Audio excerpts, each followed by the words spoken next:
Lipo? What lipo?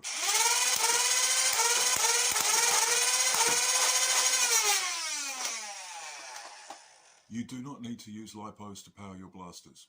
I'm going to tell you why. Okay, welcome to another video from Felix Foam Forge, and this is in response to a request I had from a viewer whose name I've temporarily forgotten. I'm very sorry about that.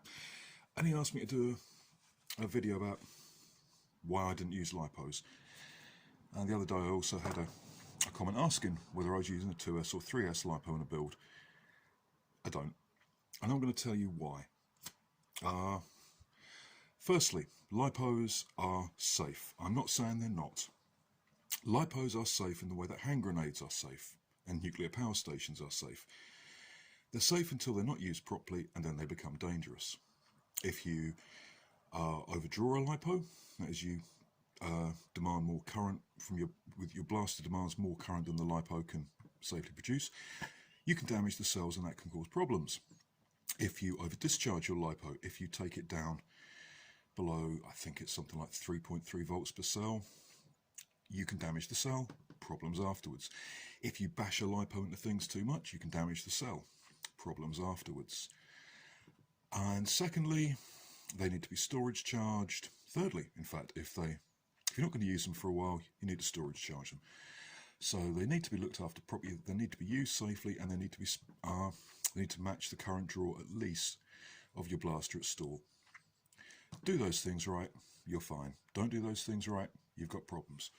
So why don't I use a lipo? Because you have to take all those things into account, and I'm lazy. I am much happier using nickel metal hydride batteries, which require none of those things.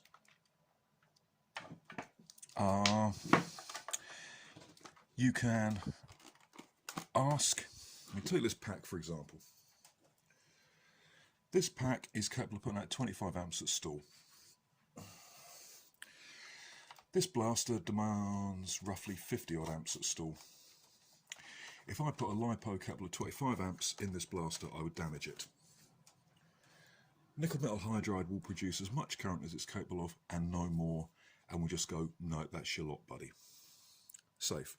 I don't have to balance charge the cells, I don't have to storage charge the cells. Charge them up, use them, put them away, no worries. The other good thing about nickel metal hydride is you can use it, you can charge them off something like this. This is what used to be called a wall wart. You plug your battery in, you plug a charger in, and it charges. Admittedly, it charges slowly and it doesn't tell you when the battery's full, but it is cheap and it is easy. Obviously, it's better to use a better charger. This is my IMAX B6. This will check the cells for damage. It will actually make sure they're all charged to the same voltage, and it will stop charging when the battery's full. So that's a better option, but you don't need it. Okay, so what are the three main types of nickel metal hydride? Well, this is one I made for my rival blasters. This is simply 8 IKEA Lada nickel metal hydride cells, which are the equivalent of loops, soldered together in a pack. Fine, probably good for about 10 amps, but I run it in a full auto hopper fed Zeus conversion with no problems. Absolutely fine. Those are your AA size. Next up are your 2/3 A size. These are small. These are small enough to fit inside the battery tray of many blasters, and I shall show you how.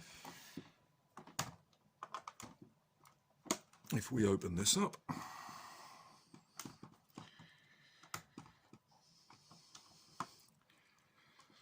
this blaster's running Michelle 2.0s. You can see I haven't bothered cleaning out the battery tray because I'm using the battery stock on that. More in a minute. So I would need to run this on the 2S equivalent, which is 6 cells. Bit of cutting,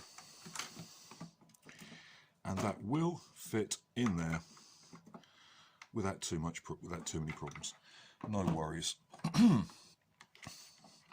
So that's your 2S equivalent. That will fit in a Strife without an extended battery tray, which is good. For 3S, you are going to need an expanded tray. The 3S equivalent of nickel metal hydride is 8 cells. I'll get to their exact voltages off the charger in a minute. Next up, we have the big boys. We have the sub-C packs. These are big. Yep, they are big. They are not going to fit in your Strifes and similar blasters. They will fit in a Rapid Strike quite happily.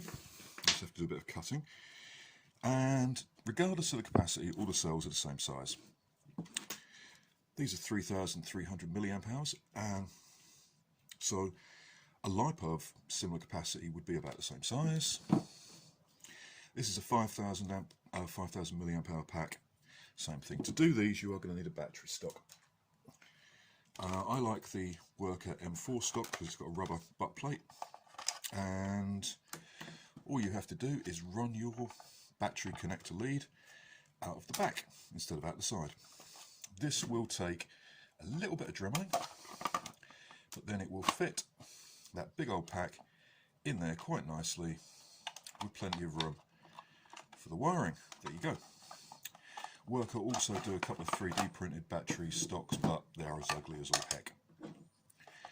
So, there we go. The benefits. These things are foolproof. You don't have to balance charge them, as I said.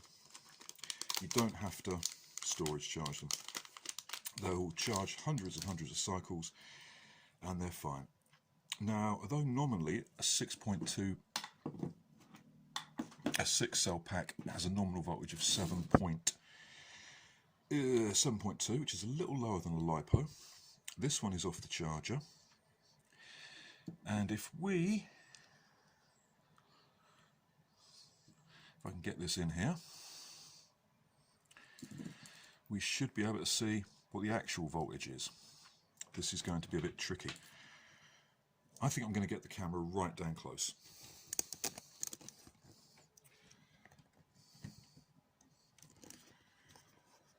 There we go.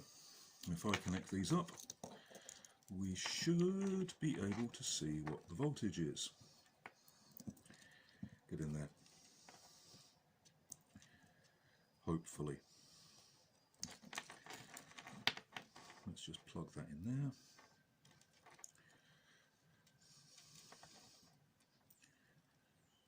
There you go.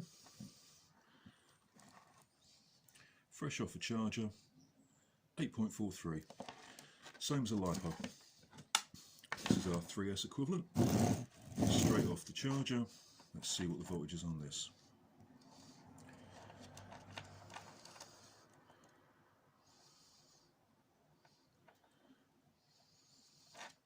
Aha! We have life. We will have in a minute. 11.2. Pretty much the same as a 3S Lipo. Ah, we come. Right. So there you go. If you want a power source for your flywheel blasters that will take a lot of abuse, doesn't require COSSETTING, and is really just plug and play, I really suggest you give Nickel Metal Hydride a go. You won't lose any performance. You might get a slightly slower spin up time if your packs don't provide quite enough current at stall.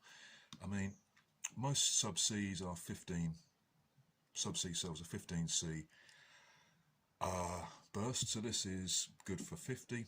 I got lucky with this. This is a 20C. This will produce 100 amps, and these will do 25 each.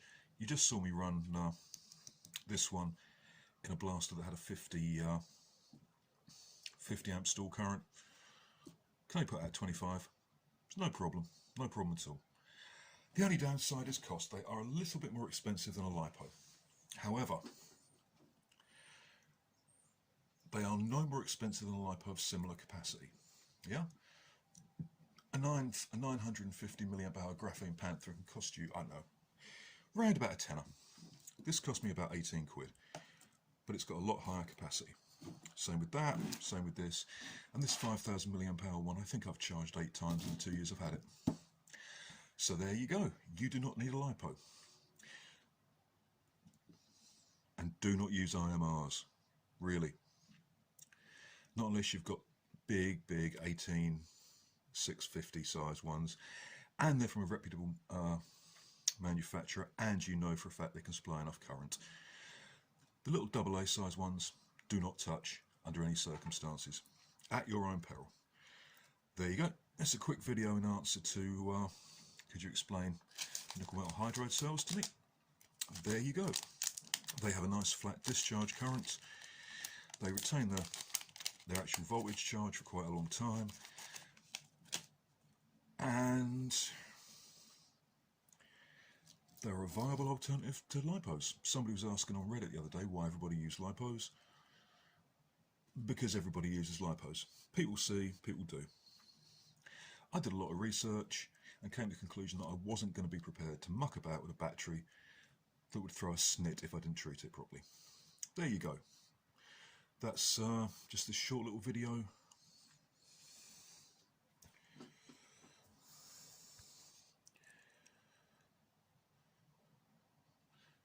Short little video on alternatives to LiPos.